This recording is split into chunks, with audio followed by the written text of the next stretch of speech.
So I'm delighted to welcome today Evalina. We're doing a very short hop-on call here talking about the amazing project that she's working on with her team. And Evalina is the CEO and founder of the Elite Mind Academy. I'm not even going to begin to try and pronounce your surname, Evalina. Thank you for having me, Elaine. How do you pronounce it out of interest? It's Dzimanaviciute, and it's from Lithuania originally, and we don't have prefixes before our surname. It's actually included. Mr., Miss, Mrs. is included in the ending of our surname. That's what makes it so long and unpronounceable. Okay.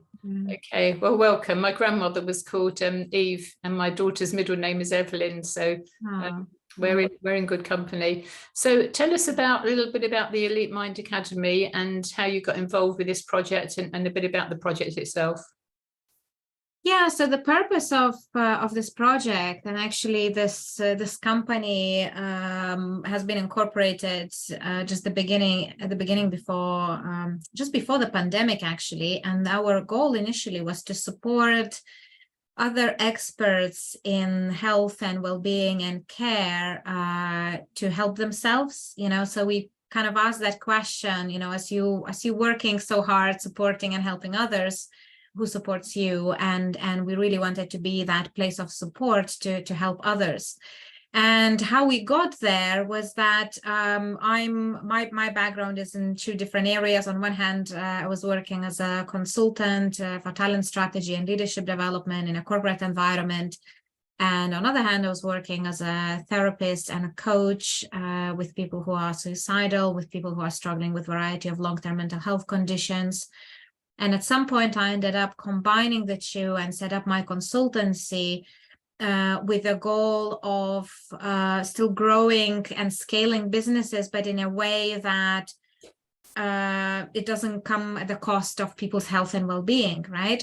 So as I had that kind of unique blend of therapy and therapeutic work, but I was applying it in businesses, I had a lot of other coaches and therapists and consultants who were coming to me for mentorship and saying, well, I would like to work with these clients and I would like to know how to start my business, and I don't have that support, and I don't know how to find my clients. So I kind of started that initiative of supporting other experts from that perspective, but then it grew into something much bigger than that, because we realized that if we want to help other experts to really make an impact at scale, we really have to work towards the common shared model for us, towards the common industry standard for how does that good looks like in organizational well-being.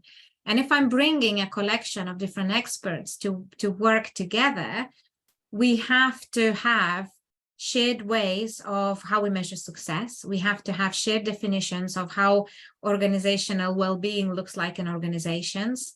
And we realize that this is a huge problem that corporate businesses and in general organizations are experiencing, that they don't know how well-being looks like, and they don't know what good looks like in organizational well-being. The industry is full of these kind of superficial tick box solutions, and it's no one's fault really. It's the lack of the standards, the lack of the guidance, it's the fact that the best health experts lack business strategy knowledge, and the fact that HR and some of those professionals in corporates don't have a depth of the holistic health and well-being.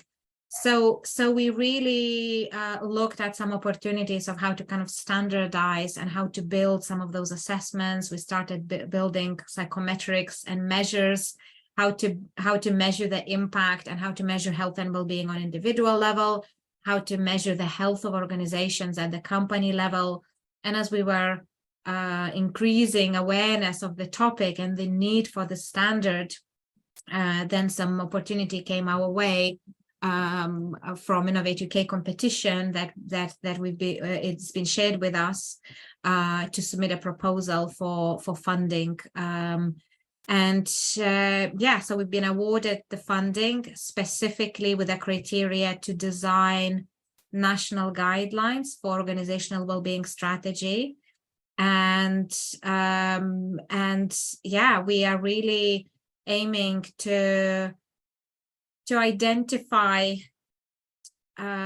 people's needs, unmet people's needs in businesses, and create a way to build organizational well-being strategy in a way that meets those needs, and also create a systems and feedback loops that would allow us to feed back the impact of our initiatives, of our interventions, to see what impact it has on those individuals, but also the same system then can be used to choose the right providers and to work with the right people and to bring other experts on board to really make an impact at scale.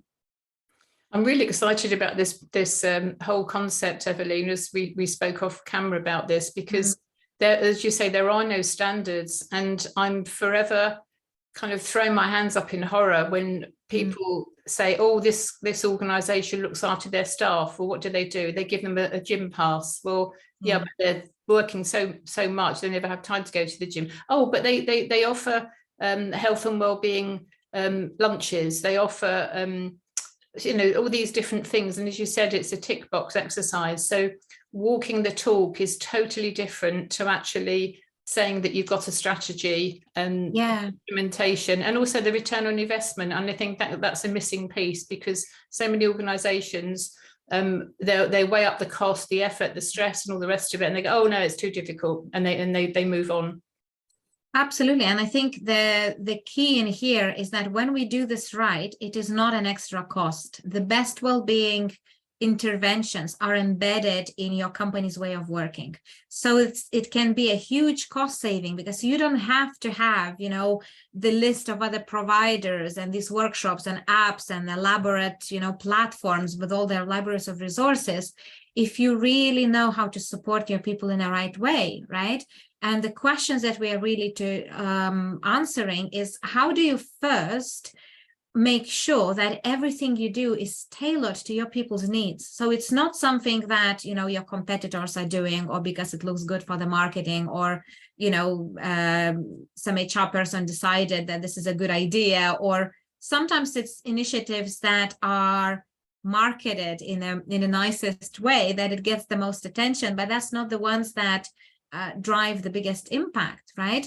But if we have a process and we can show companies how to identify what your employees really need and what are they missing, and then we find a way to assess how your company is currently meeting those needs for your employees, and then we look at then designing interventions specifically to meet those needs, and in a way that has this kind of measurable feedback loops, then it's a win-win, because it's not creating dependency on external providers. It's actually building internal capacity and building that resilience. And therefore, the role of those external providers becomes very different, because it's very tailored to build specific skills, to highlight specific levels of awareness, to improve specific capacity internally, rather than creating this kind of unhealthy relationships between suppliers and your company operations.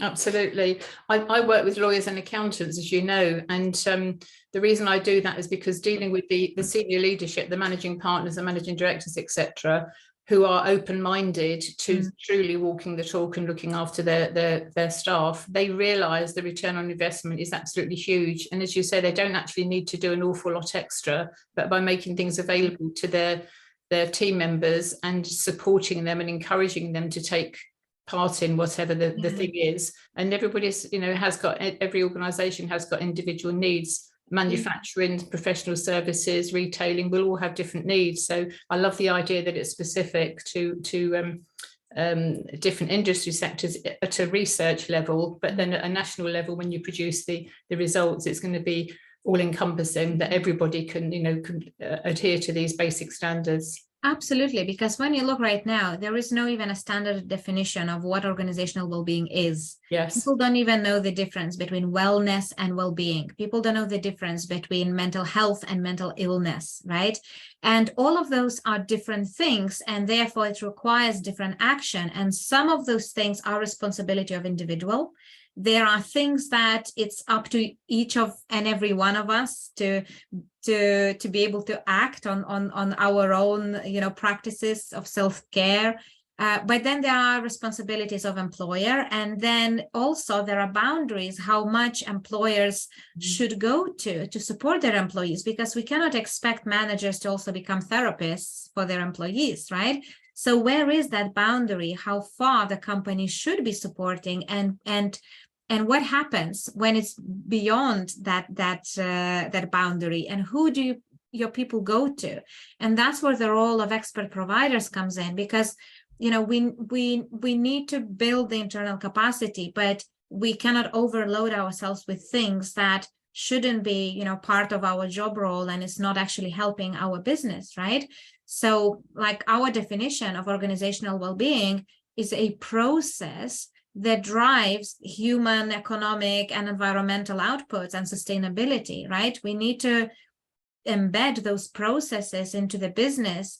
That company knows how to drive health well-being through your training and development, through your recruitment, through your management support, through your leadership, through your communication and reporting lines, through your governance and compliance. So it's not an app, and it's not just your gym membership.